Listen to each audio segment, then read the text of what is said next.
এই হচ্ছে আমার বাড়ির নিচ দিয়ে বয়ে যাওয়া ভৈরব নদী। সামনে যে ব্রিজটি দেখতে পাচ্ছেন, এই ব্রিজটি কাথুলি এবং কুতুবপুরে সংযোগ। এই ব্রিজের মাধ্যমে ওপারের লোক এবং এপারের লোক আমরা যাওয়া আসা করি। এখানে নিকটে আর কোনো ব্রিজ নেই। এটা হচ্ছে আমাদের সেই ভৈরব নদী। ওই দূরে চলে গেছে ইন্ডিয়ার ভিতর।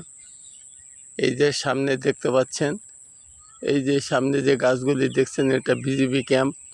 পাশে আমার জমি, এই যে নেট দিয়ে ঘিরে রেখেছি বাঁশবাগান সহ।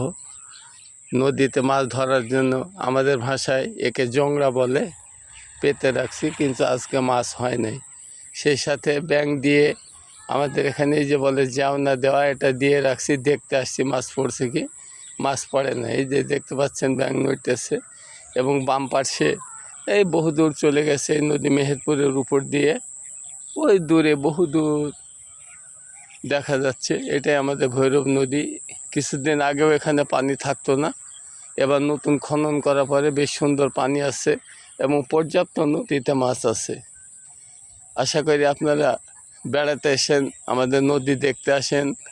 খুব সুন্দর মনোরম দৃশ্য। ধন্যবাদ।